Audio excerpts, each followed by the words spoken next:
नमस्कार दोस्तों, मैं हूं आपका मित्र विमल कुमार छाजड़ एडवोकेट। कैसे हैं आप सब लोग। आज मैं आपके सामने एक उच्चतम न्यायालय के महत्वपूर्ण जजमेंट के बारे में विस्तार से बात करूंगा।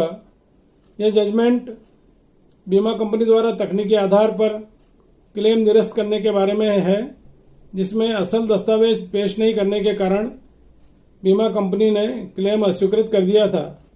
मामला सुप्रीम कोर्ट तक गया। इसके तथ्यों को मैं विस्तार से बताऊं उसके पहले एक मेरा रिक्वेस्ट है आप सबसे कि आपने यदि मेरा चैनल सब्सक्राइब नहीं किया हो तो कृपया सब्सक्राइब कर लें, लाइक करें, शेयर करें, ताकि नवीनतम जानकारी अधिकतम लोगों के पास पहुंच सके। मामले के तथ्य ये हैं दोस्तों कि गुरमैल सिंह के पास एक ट्रक था जिसका इंश्योरेंस उसके द्वारा नेशनल इंश्योरेंस कंपनी से कराया गया था और दिनांक 22/8/2012 से 21/8/2013 तक का इंश्योरेंस उसके पास था। 28,800 रुपए की प्रीमियम उसके द्वारा अदा की गई। जब चोरी की घटना उसकी ट्रक की हुई, उसने तत्काल उसकी सूचना संबंधित थाना कुम्हारी पर दी, जिसमें अपराध क्रमांक 57/13 जो कि छत्तीसगढ़ राज्य में लगता है, वहां पर प्रकरण पंजीबद्ध किया गया। अपीलांट ने तत्काल सूचना आरटीओ को दी, बीमा कंपनी को दी कि मेरा ट्रक चोरी हो गया है। आरटीओ में जैसे ही बीमा कंपनी और आरटीओ को सूचना दी, आरटीओ ने अपने सॉफ्टवेयर में डुप्लीकेट रजिस्ट्रेशन जारी नहीं करने जैसी, उसमें सॉफ्टवेयर में ऐसा सिस्टम है कि यदि कोई थेफ्ट की रिपोर्ट आती है तो लॉक हो जाता है उसका सिस्टम। इसने डुप्लीकेट के लिए आवेदन भी दिया, किंतु आरटीओ ने डुप्लीकेट रजिस्ट्रेशन देने से मना कर दिया।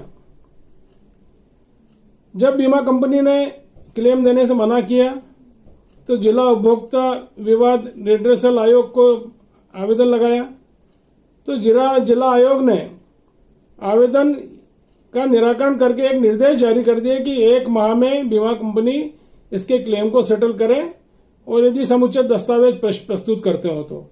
क्योंकि इसके कब्जे में ही नहीं थे जब ट्रक चोरी हुआ, उस समय वो समस्त डॉक्यूमेंट जिसमें रजिस्ट्रेशन भी शामिल था वो चोरी हो चुका था, जो इसके पास नहीं था। आरटीओ ने डुप्लीकेट देने से मना कर दिया कि हमारा कंप्यूटर सिस्टम लॉक हो जाता है। इसके बावजूद भी जिला आयोग ने आवेदन निरस्त कर दिया। जिला आयोग द्वारा में पुनः आवेदन दिया इसने, वो भी उनके द्वारा निरस्त कर दिया गया।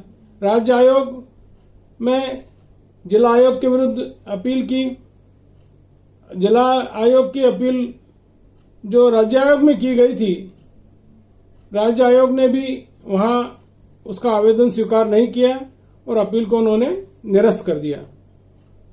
जब नेशनल उपभोक्ता विवाद रेड्रेसल आयोग में कमीशन के समक्ष गुरमैल सिंह गया, किंतु जिला आयोग और राज्य आयोग द्वारा जो निरस्त किया गया था उसी को यथावत आदेश को रखते हुए नेशनल आयोग ने भी उसका आवेदन निरस्त कर दिया और कोई क्लेम दिलाने के निर्देश नहीं दिए।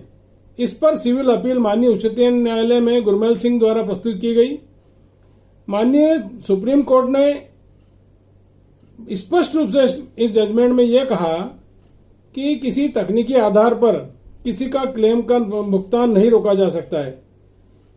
ऑनरेबल सुप्रीम कोर्ट ने यह भी कहा कि चूंकि इसने के बियॉन्ड कंट्रोल था, मतलब ये बियॉन्ड कंट्रोल से मतलब ये है कि ये जो आवेदक है, जो अपीलांट है, वो इस स्थिति में ही नहीं था कि वो लाके उसकी डुप्लीकेट सर्टिफाइड कॉपी पेश कर देता या असल लाके पेश कर देता, क्योंकि ट्रक के साथ ओरिजिनल डॉक्यूमेंट भी चोरी हो चुके थे। इसके पास केवल फोटोकॉपी उपलब्ध थी। तो ऑनरेबल सुप्रीम कोर्ट ने यह कहा कि जब बीमा कंपनी ने बीमा किया तब रजिस्ट्रेशन की कॉपी और सारे डॉक्यूमेंट उन्होंने लेके, प्रीमियम की राशि लेके इसको बीमा दिया। बीमा समयावधि में है, बीमा लैप्स नहीं हुआ है। ऐसी स्थिति में असल दस्तावेज जो रजिस्ट्रेशन की कॉपी थी वो पेश नहीं करने के आधार पर बीमे का क्लेम अस्वीकार नहीं किया जा सकता है। तो यदि ऑनरेबल सुप्रीम कोर्ट ने जो जजमेंट दिया और उन्होंने इस जजमेंट में महत्वपूर्ण निर्देश भी दिए कि 12 लाख रुपए अपीलांट को दिलाए जाएं, प्रथम बार जो आवेदन दिया इसने जिला आयोग में, उस दिनांक से 7% ब्याज दिलाया जाए तथा 25,000 रुपये जो इसका दावा लगा है, इसको जो अब आयोग में और जगह जगह अपील करना पड़ी, इसका जो व्यय हुआ है उसके लिए 25,000 रुपये प्रथक से दिलाए जाने के आदेश इंश्योरेंस कंपनी को दिए गए कि ये इनको 25,000 रुपये क्षतिपूर्ति के रूप में ये राशि भी दी जाए। तो अब आप देखिए कि माननीय सुप्रीम कोर्ट का जो जजमेंट है, निश्चित रूप से ये सभी आम लोगों के लिए, जो इस तरह की कोई घटना किसी के साथ होती है, गाड़ी चोरी हो जाती है और क्लेम में दस्तावेज के अभाव में उनका क्लेम अस्वीकृत किया जाता है, तो निश्चित ये जजमेंट उनके लिए मील का पत्थर साबित होगा कि यदि समस्त चीजें हैं। अच्छा, बीमा कंपनी का यह भी कहना नहीं था, सुप्रीम कोर्ट ने यह भी कहा कि बीमा कंपनी का यह भी कहना नहीं था कि पॉलिसी हमने जारी नहीं की, इसकी प्रीमियम जमा नहीं हुई या उसकी कोई सीमा निकल चुकी थी, ऐसी कोई स्थिति नहीं थी। इस कारण ये माना कि यह क्लेम पाने का हकदार है और उसको क्लेम स्वीकृत किया गया है। नमस्कार दोस्तों, आपको ये जानकारी निश्चित रूप से उपयोगी लगी होगी। आप इसको शेयर करें, लाइक करें और मेरे चैनल को भी सब्सक्राइब करें। नमस्कार।